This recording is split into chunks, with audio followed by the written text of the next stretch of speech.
Hi guys, alam nyo ba na marami ngayon ang naglalabasan, mga speculations nang dahil dito sa sunog sa Los Angeles, California. Pero bago tayo magbigay ng komento, panoorin muna natin to guys.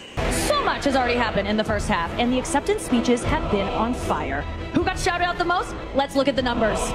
Alright, cast and crew are leading the way with 11 mentions.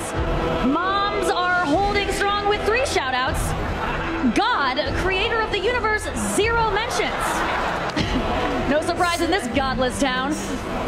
Kasi, ewan ko lang, coincidence ba? O talagang pinaramdam ng Diyos? Kasi sinabi nila godless town, pinaramdam ng Diyos na talagang may Diyos.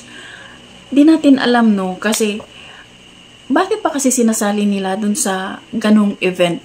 Nangyari yun, January 6. Din pagka January 8, yun nangyari na ang sunog. So siguro kung coincidence man, di natin alam, or kung talagang pinaramdam o pinakita ng Diyos na ito ako, andito ako, kaya niya ginawa ng ganyan. Kasi nakakatakot, no? Na kung minsan sabi nung isang Pinoy nga na hindi mo maintindihan kung saan nanggagaling ang apoy.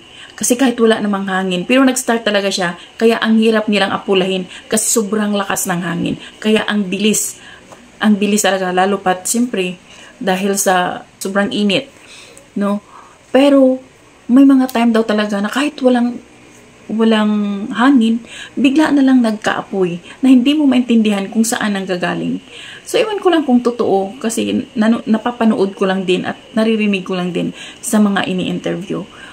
Nakakatakot, no? Sobrang nakakatakot, guys. Siguro guys, ito na yung tamang panahon na magbalik loob na tayo sa Diyos. Ito na yung tamang panahon na magdasal na tayo, hingi ng kapatawaran kung ano man mga kasalanan. No? Di ba nakakatakot na kasi tingnan yung sunog?